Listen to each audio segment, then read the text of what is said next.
Welcome back to the Plaster Man channel. I just want to give you a little of the story of where I came from, my background.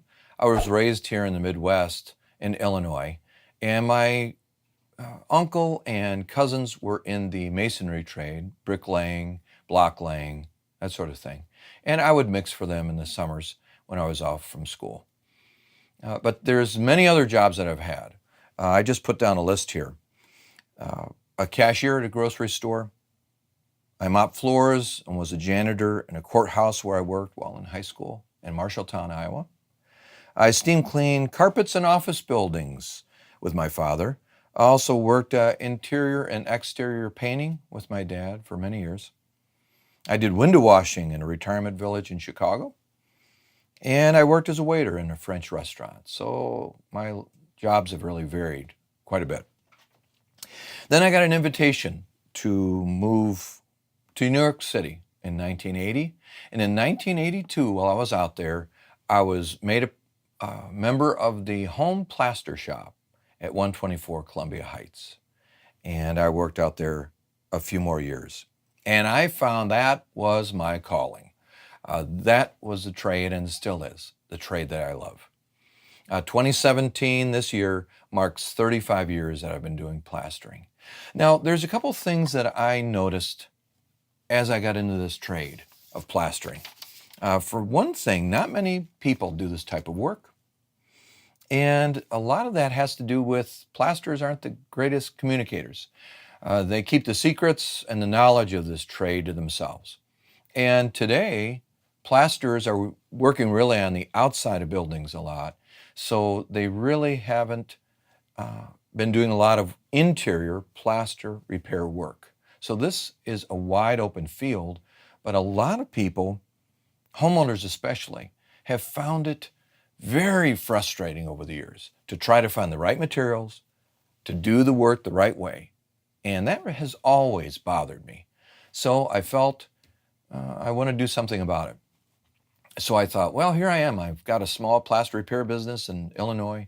What can I do? So I reached out to Walls and Ceilings magazine in 1999, and for almost 10 years, I wrote a monthly column. It was an international column and gave advice on how to do plaster repair in the proper way. And then after that, I started to think about doing some workshops and DVDs. So I produced 4 DVDs. They're base coat, finishes, resurfacing, and repair. And they've sold very well all across the country. And a lot of people have benefited from that information. But to tell you the truth, one of the hardest things that I've still been working on, and if you can find a way to maybe team up with me some way, getting the materials to individuals. It's very tough. Distribution of plastering materials across the country is something that just is hard to do, it seems. And so that's a challenge that we have to overcome. I wanted to tell you a little bit about this set that we created here. My number one son, Andy, created the backdrop, and this bench in front of me, it's a workbench that my grandfather used, actually. When I was about 3 years old, I used to sit up here on the bench, and my grandfather would do his woodworking on this bench. So my daughter, youngest daughter, Brooklyn, and I kind of sanded it all down and refinished it. So I think this will be a great place to have a lot of demonstrations going with plastering, and we'll just have a nice time demonstrating that.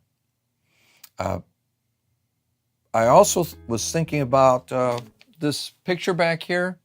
In 1982, I always like to just have a memento around, and that's the actual home plaster shop group of guys that I was in. So always nice to have memories that are happy of a group that you work with. Check out my other videos. I would appreciate that. And keep mixing. And until next time, plaster on.